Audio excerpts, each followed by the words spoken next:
তো জানো আমার লজ্জা ঘেন্না কিচ্ছু নেই, তা আমি তোমাকে ভালোবাসি। কি হয়েছে বলুন। স্যার আমার মেয়েকে 3 দিন থেকে খুঁজে পাওয়া যাচ্ছে না। আমার মেয়ের কিছু হয়নি তো? আপনারা কোনো টেনশন করবেন না, আমরা যত তাড়াতাড়ি পারি আপনার মেয়েকে খোঁজার চেষ্টা করব।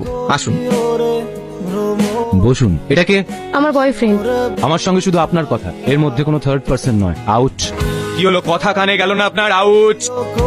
আমার একজন ইগোতে হার্ট করেছে, নেশার ঘোরে ভুল করে ফেলেছে। আমার আপনার প্রতি বিশ্বাস আছে, আপনি থাকতে আমার কেউ একটা, আপনার যত টাকা লাগে আমি দেব। আপনি কোনো চিন্তা করবেন না, আপনার কেউ কিঞ্চিত পরিমাণও ক্ষতি করতে পারবে না। হ্যালো। স্যার, মধুমিতা নামে যে মেয়েটার অভিযোগ দায়ের করা হয়েছিল, সেই মেয়েটা ডেড বডি উত্তরপাড়া জঙ্গলে পাওয়া গেছে। কি? হ্যাঁ স্যার। ঠিক আছে, বডিটা তাড়াতাড়ি থানায় নিয়ে এসো। এই ঘটনাটা তোমরা আদালতের সামনে বলতে পারবে? হ্যাঁ স্যার, পারবো। গুড, এবার দেখো আমি কি করতে পারি।